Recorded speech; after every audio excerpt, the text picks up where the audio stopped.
España está secuestrada. Está secuestrada por un presidente inmerso hasta las sienes en escándalos de corrupción, por un gobierno socialista que no para de deteriorar la economía y por una política fiscal atroz. Y es en este contexto que ha cogido más fuerza que nunca el nombre de una persona ya bastante conocida en España y en el resto del mundo, el de Santiago Abascal, presidente de Vox, como futuro presidente también de España. Pero, ¿quién es Santiago Abascal? ¿Cuáles son sus ideas? ¿Qué necesita para convertirse en presidente? Hoy hablaremos de todo ello. España lleva años sumergida en el fango del gobierno de Pedro Sánchez, del Partido Socialista Obrero Español PSOE, que no ha parado de subir los impuestos y de coleccionar escándalos de corrupción como si fueran cromos. Y por otro lado, el Partido Popular, el principal partido de oposición de supuesta centro-derecha, ha sido absolutamente incapaz de plantarles cara o por lo menos de dejar de seguirles el juego.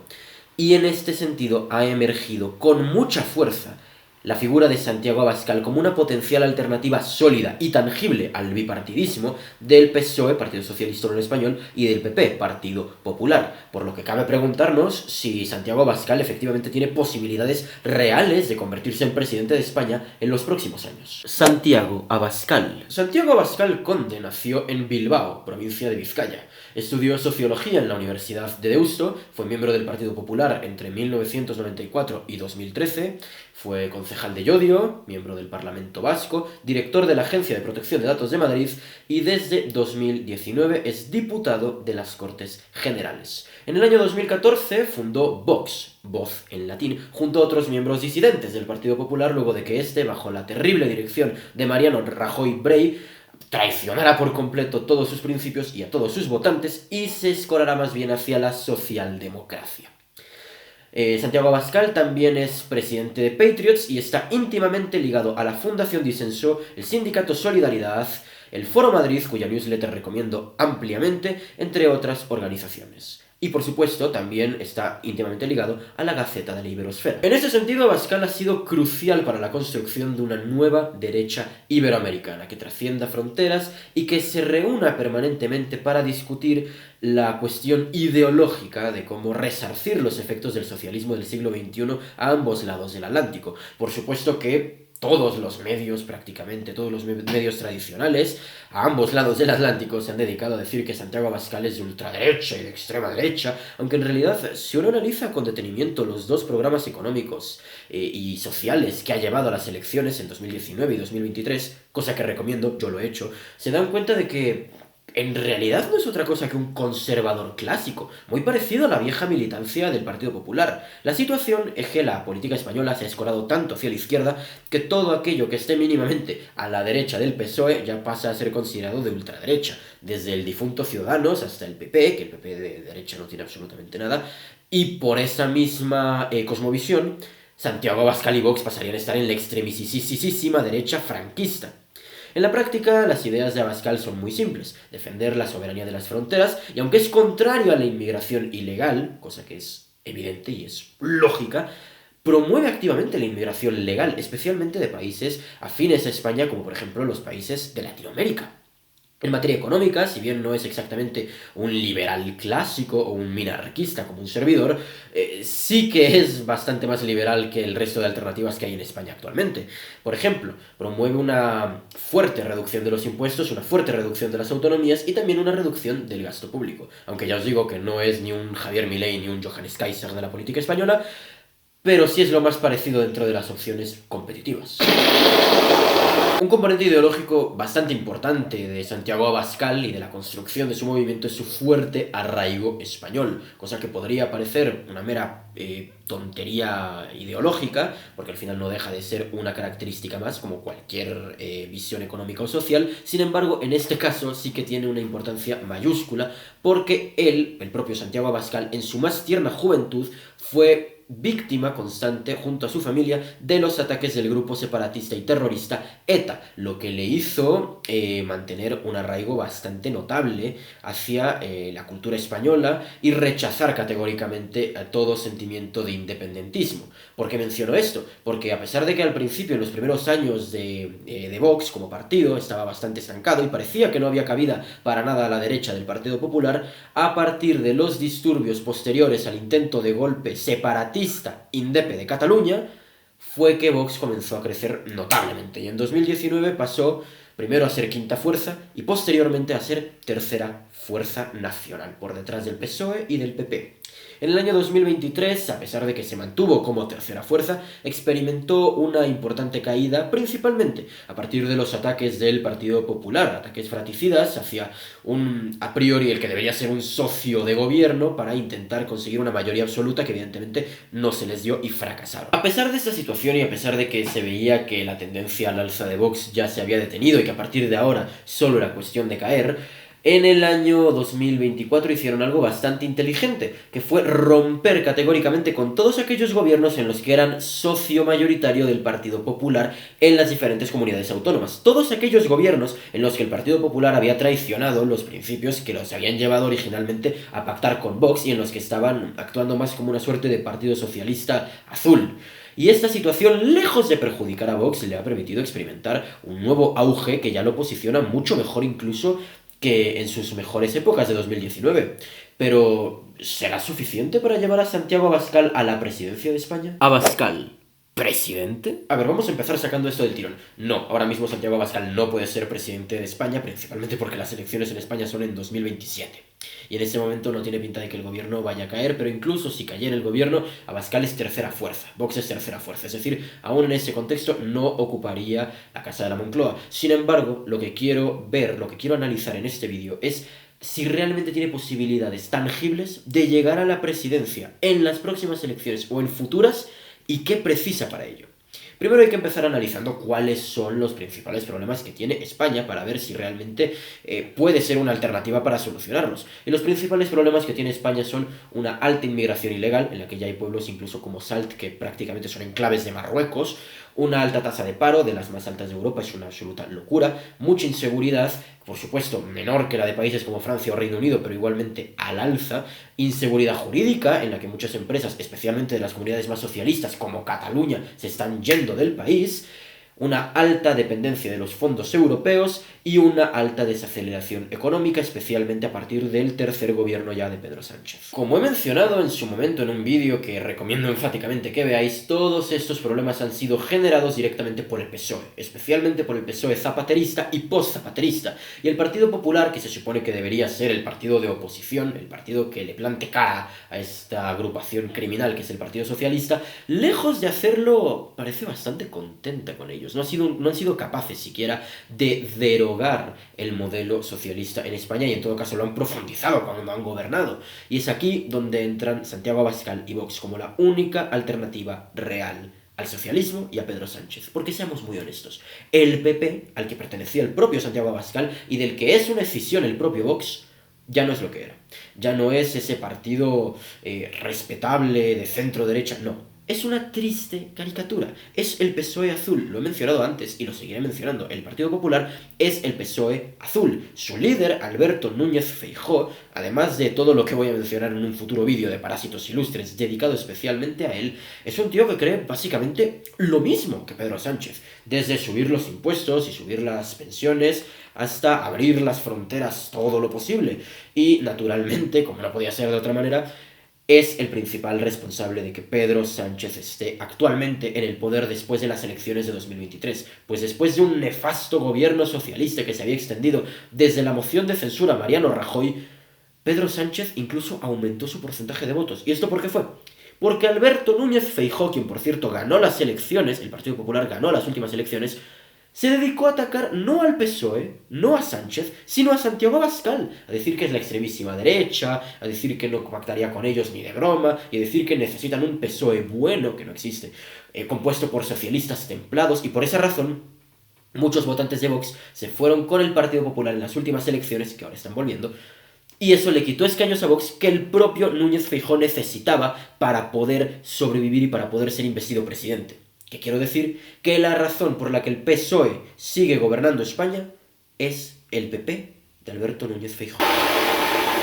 Y es exactamente aquí donde tiene que atacar Vox, demostrando que el PP no es otra cosa que el PSOE azul, una organización plenamente servil a los intereses del socialismo en general y del sanchismo en particular.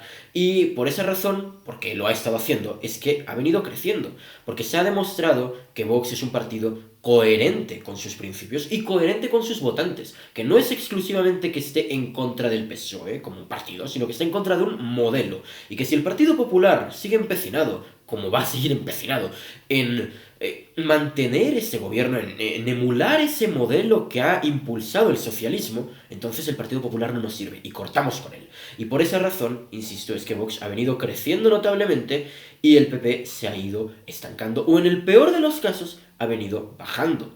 Por su parte, naturalmente, el PSOE va a seguir intentando replicar la misma estrategia que ha venido haciendo desde la época del felipismo, desde la época de Felipe González, que es una estrategia muy vieja, muy conocida, llamada cuidado que viene la derecha, que básicamente es eso, meter miedo, porque viene la extrema derecha, viene la ultraderecha, porque Franco, porque malos, porque tal, y llevan haciendo eso desde el siglo pasado. La ventaja es que con el auge especialmente de las redes sociales es una estrategia que cada vez cola menos entre la población. Sigue erosionando un poco a estas fuerzas, especialmente entre la población mayor, pero es naturalmente inferior esta erosión que en años anteriores. ¿Y en qué se ha traducido exactamente todo esto? Pues en que según las últimas encuestas, Vox ya estaría rompiendo su techo histórico del 15%, que podría parecer muy poquito en realidad, pero lo cierto es que en un país tan fragmentado y parlamentario como lo es España, 15% es una absoluta locura. En realidad, 15% es bastante caudal de votos.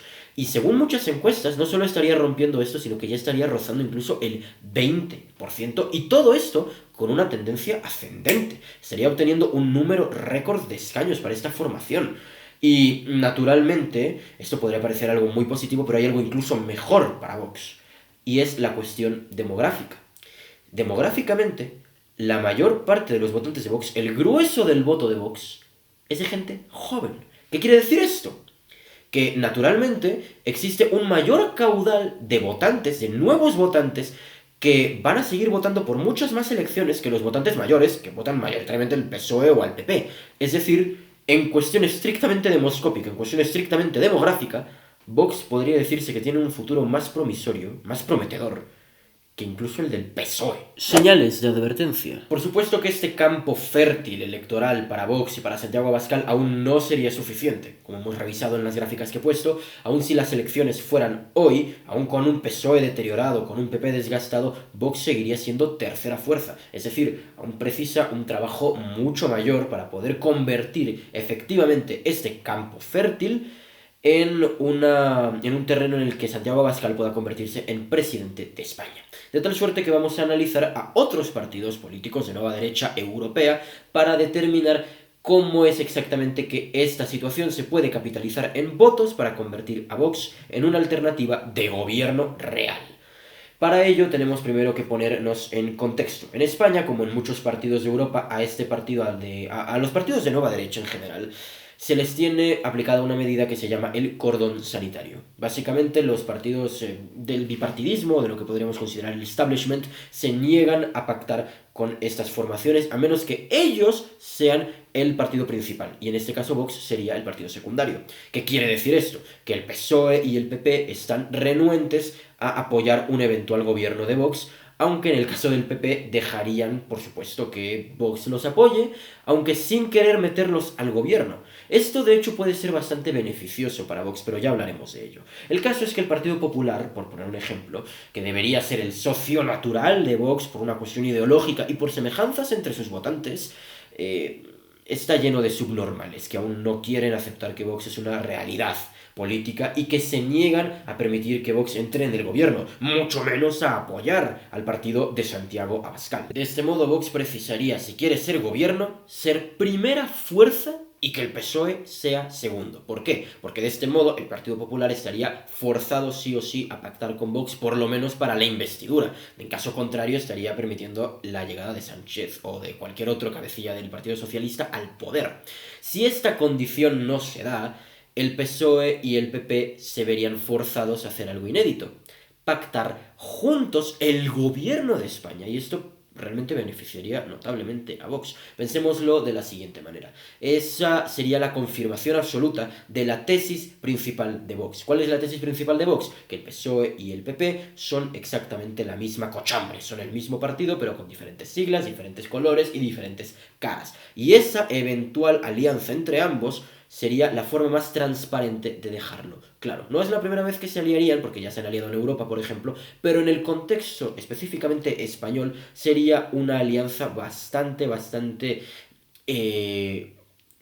notable y por supuesto inédita, especialmente para los votantes peperos. Ahora bien, esto no sería la primera vez que pasa en Europa, por ejemplo, es el caso que ha sucedido en Alemania recientemente, pues el partido de centro-derecha, la CDU, y el Partido Socialdemócrata de Alemania, de centro-izquierda, han pactado juntos en infinidad de ocasiones, y eso le ha abierto paso al partido de nueva derecha AfD, que hoy por hoy es la segunda fuerza de Alemania, la segunda fuerza. Y algo muy similar es lo que está pasando en menor medida en Portugal, con Chega, pues el Partido Socialdemócrata y el Partido Socialista también han estado bastante entrelazados y eso ha permitido que tanto la AfD alemana como Chega en Portugal estén próximos a ganar sus próximas elecciones nacionales.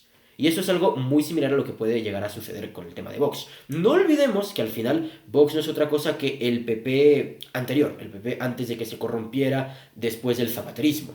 Y el PP mucho más anterior, estamos hablando del PP de Fraga, le comió la tostada en su momento a Adolfo Suárez porque este era demasiado centrista y porque no representaba a los valores del nuevo electorado de derecha. Y es algo muy similar a lo que, en caso de que el Partido Popular continúe con esta deriva, que es algo que persistirá, Vox puede hacer ahora con el nuevo Partido Popular décadas después. Pueden comerle la tostada a los populares, así como los populares lo hicieron con Adolfo Suárez y con su centro.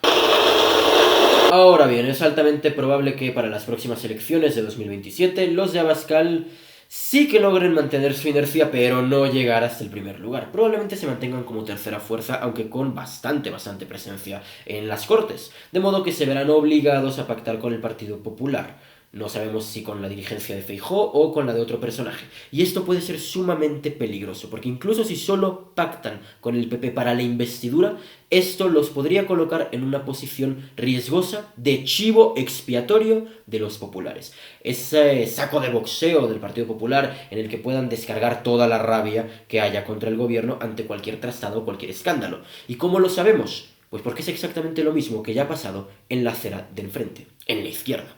En el año 2020, prácticamente 2019-2020, que empezaba ya el segundo gobierno de tres de Pedro Sánchez, este partido, el Partido Socialista Obrero Español y Pedro Sánchez pactaron con los de Podemos, que eran el partido de más extrema izquierda que te puedas imaginar. Y básicamente esto fue la ruina para Podemos. ¿Por qué? Porque cualquier escándalo, cualquier impuestazo, cualquier trastada que hiciera el gobierno socialista en general, siempre estaba la Irene Montero de la vida o el Pablo Iglesias de la vida para decir alguna chorrada y redirigir todo el odio ciudadano del gobierno hacia Podemos. Así, en el año 2023, cuando fueron las nuevas elecciones, el PSOE, después de un gobierno sumamente desastroso, incrementó su caudal político, aunque por poco, y los de Podemos prácticamente estuvieron al borde de la ruina, al borde de la desaparición, y apenas ahora se están recuperando un poquito. Y en caso de un eventual gobierno del Partido Popular junto a Vox, es altamente probable que el Partido Popular intente hacer lo mismo con los de Abascal, convertirlos en su chivo expiatorio, ese partido al que culpar y al que redirigir el odio ciudadano ante cualquier trastada que haga el gobierno central. Y de este modo, la lección para Vox es muy sencilla. Ya lo aprendieron con el tema de Podemos, ya lo aprendieron en cabeza ajena con el Partido Morado. En caso de que el Partido Popular decida, como ha hecho hasta ahora, romper todos los compromisos que tenía no solamente con su electorado, sino con sus socios, que serían eventualmente los de Vox, el deber de los de Abascal será hacer como hicieron en Valencia y romper con el gobierno del tirón, porque en caso contrario se van a convertir en la muleta del Partido Popular. Conclusión. A pesar de que es cierto que Vox ha crecido notablemente en los últimos años, principalmente debido al buen trabajo, objetivamente buen trabajo que han hecho como opositores, actualmente no les sería suficiente para llegar al gobierno. Primero es importante entender que este es un proyecto más bien a largo plazo, y es preciso quitarle a la sociedad todos los anticuerpos que genera este partido, porque aún hay muchos prejuicios respecto a ellos. Sin embargo, Hay que entender una cosa, debido al cordón sanitario impuesto contra ellos, si Vox quiere realmente llegar a la presidencia, va a ser fundamental que terminen primeros en las elecciones con suficiente holgura y que además de eso terminen de relegar al Partido Popular al rol que les corresponde, que es el rol de un partido mediano barra pequeño que pueda resultar importante para algunas iniciativas pero que ya no marque agenda. Es decir, el objetivo central de Vox va a ser reacomodar la política española, todo el arco político, para polarizar con el PSOE, que es la auténtica rivalidad ideológica en España. Lo más importante para Vox será mantenerse, como ha venido haciendo hasta ahora, congruente y consecuente con sus principios y con sus votantes. Por supuesto, no venderse, no perder su brújula ideológica y seguir distanciándose del Partido Popular en cuestión de congruencia y contundencia. Y en caso de aprobar y de apoyar un eventual gobierno pepero, si este es como el de Rajoy o como el de algunas comunidades autónomas en las que ya han gobernado juntos, no quedarse como hizo Podemos en el gobierno a cambio de carguitos, sino romper de tajo con esa aberración, porque de lo contrario se quedará siempre como la muleta del peperismo. Si se dan estas condiciones, solo si se dan estas condiciones, es que Vox podrá mantener y multiplicar su capital político y eventualmente apalancarse en el voto hoy joven y llegar a ser la primera fuerza, convirtiendo así a Santiago Abascal en presidente de España. En caso de que alguna de estas condiciones no se dé, lamentablemente Vox quedará relegado a ser la eterna tercera fuerza, incapaz de romper con el cancerígeno bipartidismo. Espero este vídeo te haya resultado interesante. Muchas gracias por tu atención y sin más que decir, libertad y vida.